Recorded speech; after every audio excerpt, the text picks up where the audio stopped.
Who would be at fault if you're going through a green traffic light and there is a collision with an emergency services vehicle that is proceeding to an emergency call? Usually it would be the driver of the emergency services vehicle that would be found liable. However, before we get into that, if you enjoy my liability reviews, do make sure to hit the follow button. So in this video, the police car that Danny is interacting with is driving appropriately. They're following their training and following the laws around using the exemption that they have for obeying the red traffic light. So what does the law say? Well, under the current legislation, which is the Traffic Signs, Regulations and General Directions 2002, Regulation 36(1)(b), says that if a vehicle is being used for fire brigade, ambulance, bomb or explosive disposal, National Blood Service or police purposes, and a red light would hinder the use of that vehicle for the purpose it is being used, then they can claim an exemption to that red light and proceed through it. However, there are conditions attached to that. In not adhering to the red traffic light under their exemption, the emergency vehicle shall not proceed beyond the stop line if it causes a vehicle which has priority to alter their speed or direction of travel to avoid a collision.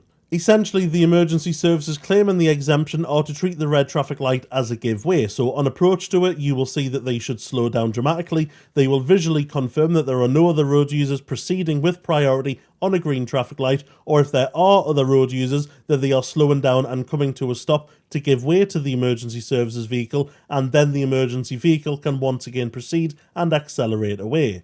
Whatever emergency service the driver of an emergency vehicle belongs to will have its own dedicated policy on driving under emergency conditions. In there you will often find phrases like drive to arrive, because what is most important when driving to an emergency is to arrive at the destination and not be involved in a collision en route.